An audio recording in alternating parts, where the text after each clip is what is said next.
शन्नो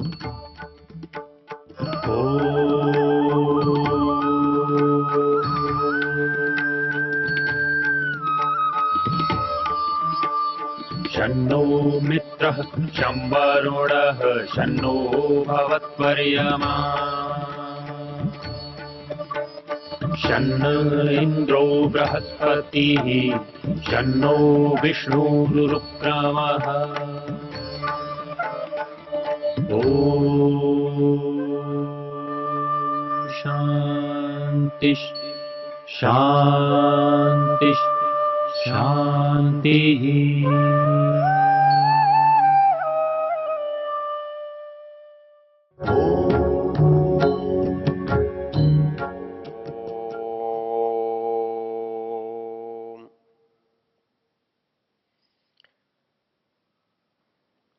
बत्तीसवां अध्याय है यजुर्वेद का। इसका ऋषि स्वयंभू ब्रह्म है और इसका देवता परमात्मा है। अर्थात इन मंत्रों का जो प्रतिपाद्य विषय है, इन मंत्रों की जो विषय सामग्री है, जिसमें जो बताया जा रहा है वो परमात्मा के बारे में बताया जा रहा है। और मंत्र तीसरा है, न तस्य प्रतिमा अस्ति यस्य नाम महद्यशः। इसका शब्दार्थ हमने देखा था, तस्य प्रतिमा न अस्ति, उसकी कोई बराबरी नहीं है, उसकी कोई नकल नहीं है, उसकी कोई तुलना नहीं है, उस जैसा कोई नहीं है। यह एक बात प्रसंग से विचारने योग्य है। इस संसार में साकार ईश्वर की कल्पना बहुत है। कोई भी मत, कोई भी संप्रदाय, कोई भी पंथ अपने अपने तरीके से ईश्वर की कल्पना करता है। जब हम ईश्वर को साकार मानना चाहते हैं तो वहां एक बहुत स्वाभाविक प्रश्न है, ईश्वर ऐसा है या ईश्वर ऐसा आप मानते हैं? आप ईश्वर को साकार मानते हैं या निराकार मानते हैं? ये जो शब्द है मानना, ये आपकी इच्छा का प्रतिनिधित्व करता है।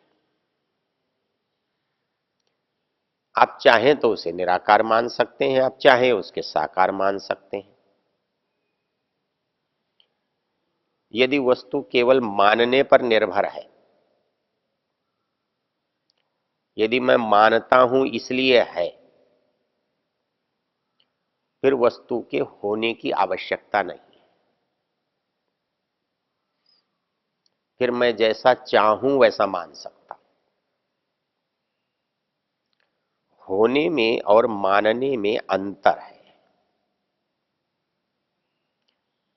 होना जो है वो वस्तु पर निर्भर करता है, मानना मुझ पर निर्भर करता है, मानने वाले पर निर्भर करता है। मैं उसे मानूं न मानूं ये मेरी इच्छा है, मैं उसे साकार मानूं निराकार मानूं ये मेरी इच्छा है। लेकिन होने में ऐसा नहीं है। होने में तो जैसा निराकार है तो निराकार ही मानना पड़ेगा और साकार है तो साकार ही मानना पड़ेगा। जहां भी मानना प्रश्न आ जाता है, मानने की बात आ जाती है, वो जो मानना है वो मेरी इच्छा का प्रतीक है। इसको एक उदाहरण से समझ सकते हैं। एक व्यक्ति कहता है ये मेरा बेटा है, एक व्यक्ति कहता है मैं इसे बेटा मानता हूं। दोनों में अंतर है। जो व्यक्ति कहता है ये मेरा बेटा है, दुनिया में कोई उसे इनकार नहीं करता, उसका निषेध नहीं करता, उसका विरोध नहीं करता। बेटा भी उसे अपना पिता मानता है, पिता भी उसे अपना बेटा मानता है, संसार के लोग भी उसे बेटा मानते हैं जब वो मानता है। एक परिस्थिति तो ये है। एक दूसरी परिस्थिति है, हिंदू गाय को माता मानता है, लेकिन गाय कोई हिंदू को बेटा मानती है क्या? वो तो मुसलमान भी वैसा ही मानती है, हिंदू भी वैसा ही मानती है, कोई और रहेगा उसको भी वैसा ही मानती है। जो विचार का रूप आपके अंदर है वो पशु के अंदर नहीं है, इसलिए आप मानते रहिए, उससे पशु पर कोई अंतर नहीं पड़ता। आपके मानने को वो स्वीकार नहीं करता, वो अस्वीकार भी नहीं करता।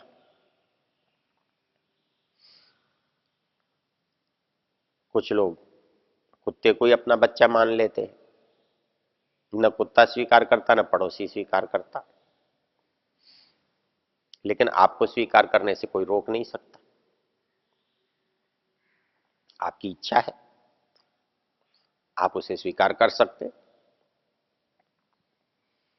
और यदि वस्तु जड़ हो तो फिर तो सब कुछ आप पर ही निर्भर करता है। आप उसको माने तो न माने तो, रखें तो न रखें तो, सुंदर बनाए तो असुंदर बनाए तो, वहां उसकी कोई इच्छा ही नहीं है। परिणाम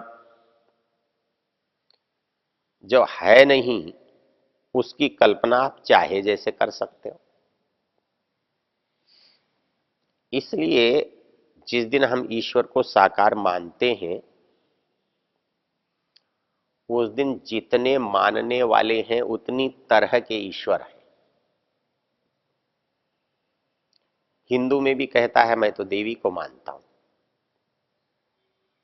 एक कहता है मैं हनुमान जी को मानता हूं, एक कहता है नहीं मैं तो विष्णु का उपासक हूं, कहता है नहीं मैं तो गणेश जी की आराधना करता हूं। अब ये सब का सब व्यक्तिगत इच्छा पर निर्भर करता है। तो इच्छा मेरी है इसलिए वस्तु है, वस्तु है इसलिए मैं मानता हूं, ऐसा नहीं है। तो होने में और मानने में अंतर है। यदि ईश्वर साकार होता ही तो वो सबके लिए एक ही तरह का होता और सब मिलके उसे ईश्वर ही कहते, किंतु ऐसा है नहीं। जो जैसा चाहता है वैसा ईश्वर बना लेता है, जो जिसको चाहता है वो इसको मान लेता है। तो इसका संबंध होने से नहीं है, उसका संबंध मानने से है। मानना मेरी इच्छा पर, मेरे ज्ञान पर, मेरी आवश्यकता पर निर्भर करता है। इसलिए जो साकार है और उसमें जो भिन्नता दिखाई दे रही है ये मानने का प्रमाण है, होने का नहीं। गाय है तो एक जैसी गाय होती है, सब उसे गाय ही कहते हैं, लेकिन जब मैं किसी को गाय मान लेता हूं तो गाय होती नहीं है, मैं मानता हूं। तो इस संसार में ईश्वर अधिकांश में मानने से है, होने से नहीं। और मानने से है इसलिए जिसकी जैसी इच्छा है वैसा ईश्वर है, जैसा जो चाहता है वैसा उसका रूप है, वैसा वहां का स्थान है। तो इसलिए मूल चीज ये समझने की है कि आप ईश्वर को मानते हैं इसलिए ईश्वर है, या आप ईश्वर है इसलिए मानते हैं। ईश्वर है इसलिए मानते हैं तो मानने वालों में मतभेद नहीं हो सकता। सबको एक जैसा ही दिखाई देगा, एक जैसा ही अनुभव होगा, एक जैसा ही सब मानेंगे। लेकिन जहां हमारी पहुंच और पकड़ अलग अलग है, तब हमारी पहुंच और पकड़ के हिसाब से ईश्वर भी अलग अलग हो जाएगा। वो होने वाला नहीं होगा, वो मानने वाला होगा। इसलिए जितना भी हम ईश्वर का साकार रूप मानते हैं, उसमें समझने की बात इतनी है, वो माना गया है, वो मानने से है। और इसलिए परिणाम, मैं मानता हूं, मेरा पड़ोसी नहीं मानता। हिंदू मानता है लेकिन मुसलमान नहीं मानता, मुसलमान मानता है, ईसाई नहीं मानता, दूसरे मानते हैं और संप्रदाय नहीं मानते। इसलिए ईश्वर के बारे में जितना विवाद है वो मानने वाले पक्ष में है, होने वाले पक्ष में विवाद हो नहीं सकता। उसके लिए एक ही शर्त है कि आप उसको जानते हैं तो जैसा वो है वैसा ही सब जानेंगे। उसमें अंतर है तो या तो वह है नहीं, या हम वहां तक पहुंचे नहीं। होने वाली वस्तु में मेरा किसी से मतभेद है तो मुझे, या तो वो पक्ष मेरे से ओझल है, या वो वस्तु नहीं है, कल्पना है। तो इस दृष्टि से जब हम ईश्वर पर विचार करते हैं तो उसकी मौलिक जो समस्या है वो होने और मानने के बीच में झूलती है। तो हम जितना उसका बनाते हैं रूप, वो सब माना गया रूप है, हुआ हुआ रूप नहीं। इसमें एक और रोचक चीज है जो हमारा ध्यान आकर्षित करती है। वो ये है कि हम ये समझते हैं कि जब इतने लोग मानते हैं तो बात गलत कैसे हो सकती है। इतने लोगों का अनुभव है तो वो झूठा कैसे हो सकता है।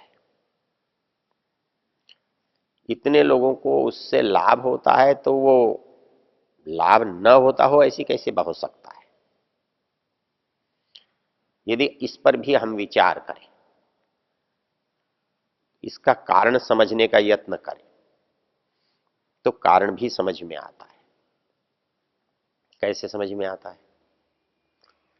समझ में ऐसे आता है कि हम जिस साकार ईश्वर की उपासना करते हैं उसके पीछे हमारा प्रयोजन क्या है,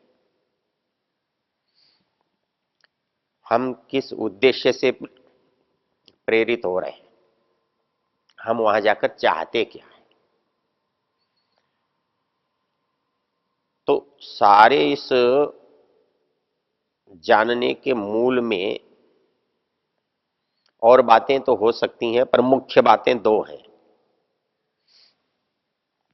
एक भय है, एक प्रलोभन है। जब तक मनुष्य के अंदर भय होगा, जब तक मनुष्य के अंदर प्रलोभन होगा, तो जहां भी इसकी पूर्ति होगी, सिद्धि होगी, संभावना होगी, वो चीज स्वीकार्य होगी।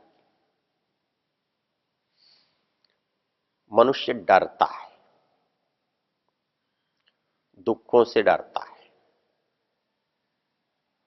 उनसे वो छूटना चाहता है। तो वो दुख भौतिक हैं, वो उनसे छूटना चाहता है। और इसलिए जो भी व्यक्ति उपाय के रूप में कुछ भी उसे देता है तो वो उसे सहज स्वीकार कर लेता है। जैसे एक चिकित्सक किसी भी रोगी को जो भी देता है वो तब तक स्वीकार करता है जब तक उसके उस पर आस्था है। वो ठीक हो जाता है, स्वीकार करता रहता है। जिस दिन वो ठीक नहीं होता, जिस दिन उसकी आस्था उस पर समाप्त हो जाती है, उस दिन वो अपना चिकित्सक बदल लेता है। वही स्थिति ईश्वर के बारे में। जब तक मनुष्य को इस क्षेत्र का व्यक्ति, पुजारी, पंडित, पुरोहित, विद्वान, साधु उसको ये समझाता है कि ऐसा करने से तेरा दुख दूर होगा, ऐसा करने से तुझे लाभ होगा, व्यक्ति सहज भाव से स्वीकार कर लेता है। उससे बदलने की परिस्थिति केवल तब आती है जब या तो उसकी इच्छाएं पूरी न होती हो, जब उसे वो दिखाई नहीं देता हो जिसे वो मान रहा है, तब वो अपना चिकित्सक बदलता है। विचार के रूप में बदलता है, वस्तु के रूप में बदलता है। तो जैसे एक मनुष्य, सामान्य मनुष्य चिकित्सक को सहज स्वीकार करके चलता है, वैसे ही धार्मिक क्षेत्र में जो कोई मुझे सहज रूप से ईश्वर के बारे में बताता है, मैं भी उसे सहज स्वीकार करके चलता। इसमें जो मूल बिंदु है उसका कारण क्या है? जब मेरे पास पहले से कोई मान्यता न हो, पहले से मेरे पास कोई स्वीकृति न हो, कोई मेरा पहले का निश्चय न हो, तो ऐसी परिस्थिति में मुझे जो वस्तु, व्यक्ति, विचार मिलते हैं, मैं उन्हें सहज स्वीकार करता हूं। और मैं उन्हें तब तक स्वीकार किए रखता हूं जब तक वो गलत न सिद्ध हो जाए या उनसे उत्कृष्ट विचार मुझे न मिल जाए, उनसे उत्कृष्ट वस्तु मुझे न मिल जाए। तो इसलिए हमारे पास जितने भी लोग हैं, वो जितनी तरह के भी ईश्वरों को मान रहे हैं, उनका एक मुख्य आधार ये है कि जिसने भी उनको दिया है उस पर उनका विश्वास है, उस पर उनकी आस्था है, उससे वो अपनी सिद्धि मान कर चलते हैं, इसलिए उन्हें उसमें संदेह नहीं है। ओ